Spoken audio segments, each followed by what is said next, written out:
Est adopté. Donc, nous passons maintenant à l'examen des vœux non rattachés. Nous allons examiner les vœux 137, 138, 139, 140, 140 bis relatifs à un hommage aux animaux de guerre. Donc, je passe d'abord la parole pour 2 minutes à Monsieur Boutot. Madame la maire, au nom du groupe, en juillet dernier, le groupe écologiste avait déposé un vœu pour la création d'un monument en hommage aux animaux morts pendant la Première Guerre mondiale, à l'approche du centenaire de l'armistice de cette grande guerre. Les travaux de recherche consacrés à la présence des animaux dans la Deuxième Guerre mondiale dénombrent 11 millions de victimes non humaines tombées pour la France. Par exemple, un quart des chevaux français a été réquisitionné pour les besoins du front. Des animaux stressés, entassés dans les cales, les wagons, effrayés des détonations, épuisés de porter, tirés, usés, anémiés, exposés à diverses épidémies. Ces animaux ont largement participé à la victoire de l'armée française. Les poilus ont témoigné de la place particulière de ces auxiliaires à poil ou à plumes de l'armée française.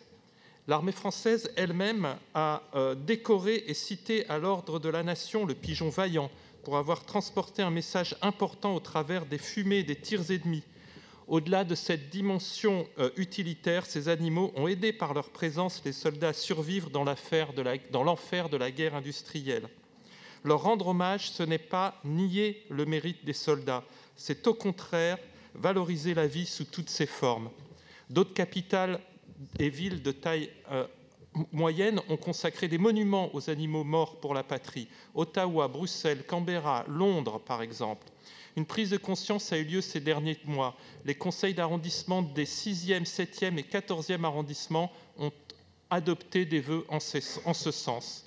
C'est la raison pour laquelle je dépose ce vœu à l'approche du centenaire de l'armistice du 11 novembre 1918, mettant fin à la Première Guerre mondiale, rendre hommage aux humains aussi bien qu'à leurs auxiliaires de combat honorerait notre Assemblée. Merci. Merci, Monsieur Boutot. 2 minutes, Monsieur Vesperini.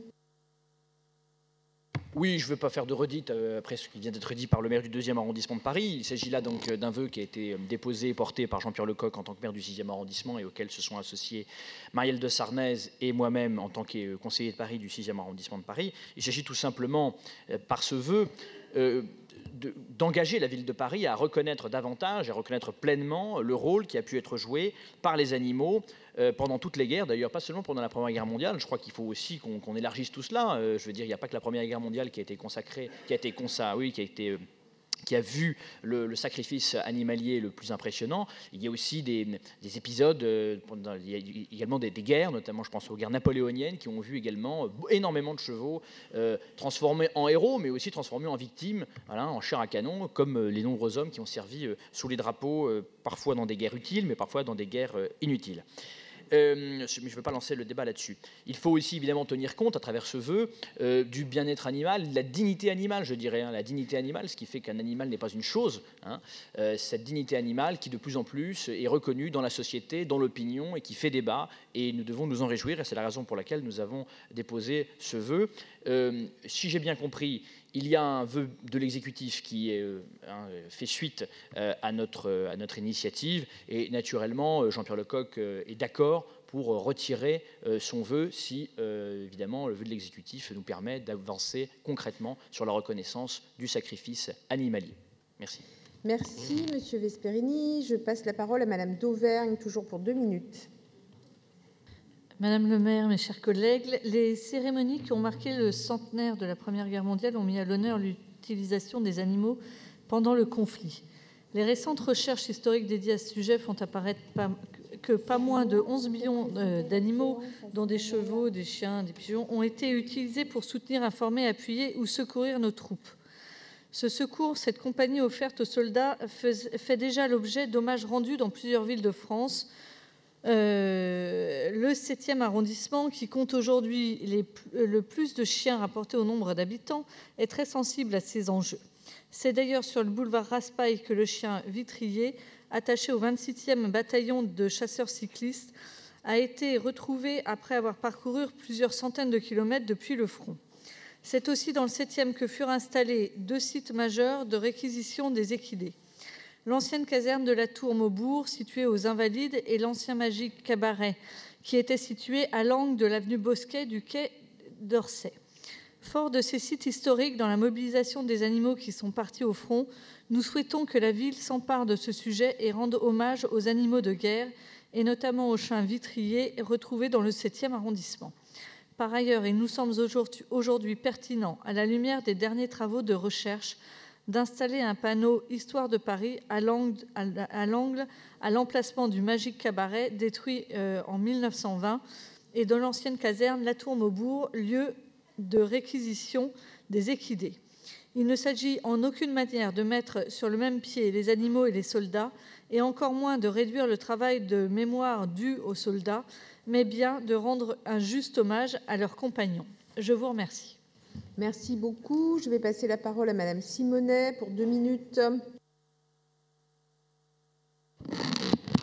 Écoutez, mes chers collègues, je crois qu'on peut se féliciter qu'il y ait justement aujourd'hui autant de vœux qui convergent sur ce sujet, la nécessité de créer à Paris un monument aux animaux morts sur les champs de bataille de la Première Guerre mondiale. Et je voudrais commencer par remercier tout particulièrement l'association Paris Animaux Zoopolis qui nous a toutes et tous alertés sur le sujet. Remercier également le Souvenir français qui nous a aussi aidés à mieux appréhender et comprendre toute l'importance qu'ont pu jouer les 11 millions de chevaux, ânes, mulets, ainsi que les centaines de milliers de chiens et pigeons morts au combat pendant la Grande Guerre.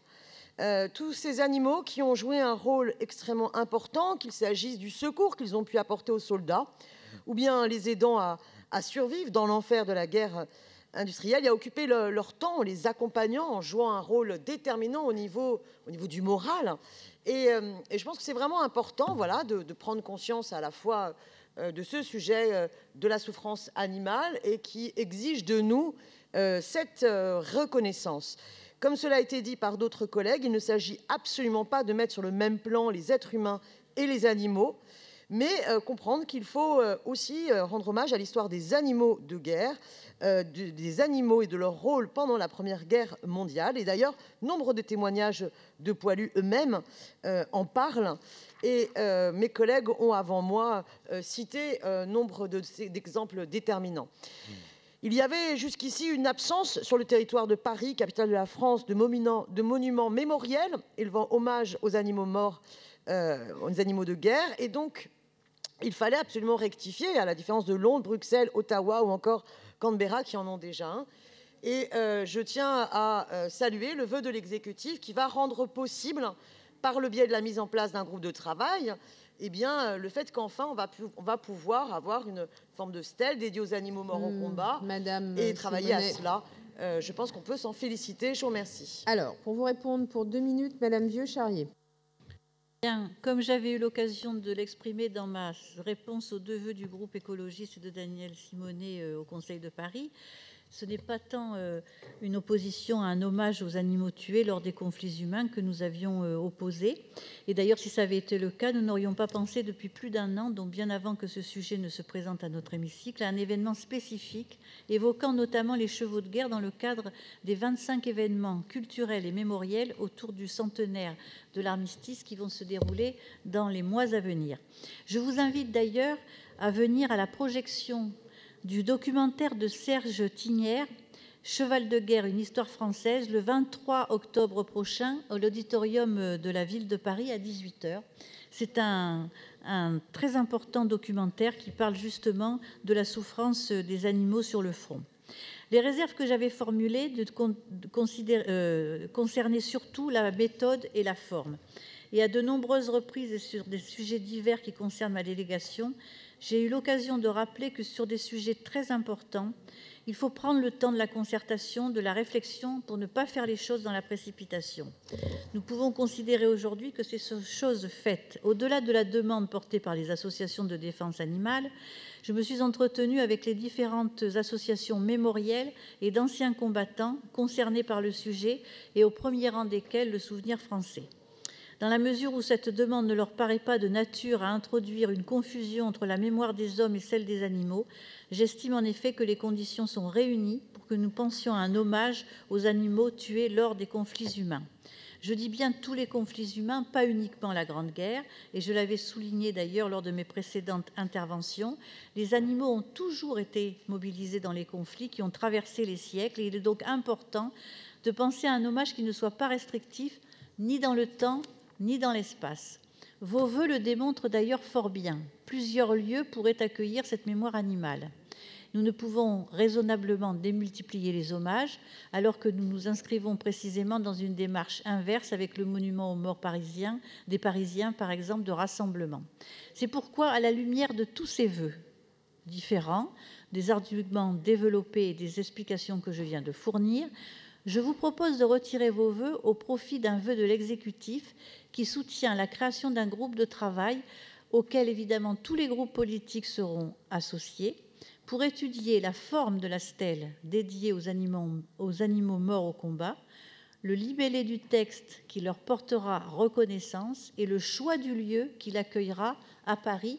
Et cette première réunion de travail, je propose qu'elle arrive très très vite dans les semaines qui viennent pour que nous fassions diligence sur ce sujet.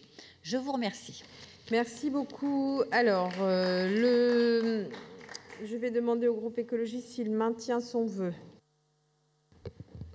J'ai bien écouté les explications de Catherine Vieux-Charrier et le vœu sera retiré puisque le vœu de l'exécutif acte de fait la création d'un monument ou d'une stèle à Paris et qui met en place une méthode pour y arriver. Mais à partir du moment où c'est acté formellement, nous retirons notre vœu. Merci. Monsieur Vesperini, j'ai cru comprendre qu'il était retiré. Le vœu 139 du groupe Les Républicains est retiré également. Oui. Madame Simonet. Oui, et je remercie Catherine Vieux-Charrier pour ce vœu d'exécutif. Donc, je mets aux voix le vœu 140 bis de l'exécutif. Donc, qui est favorable?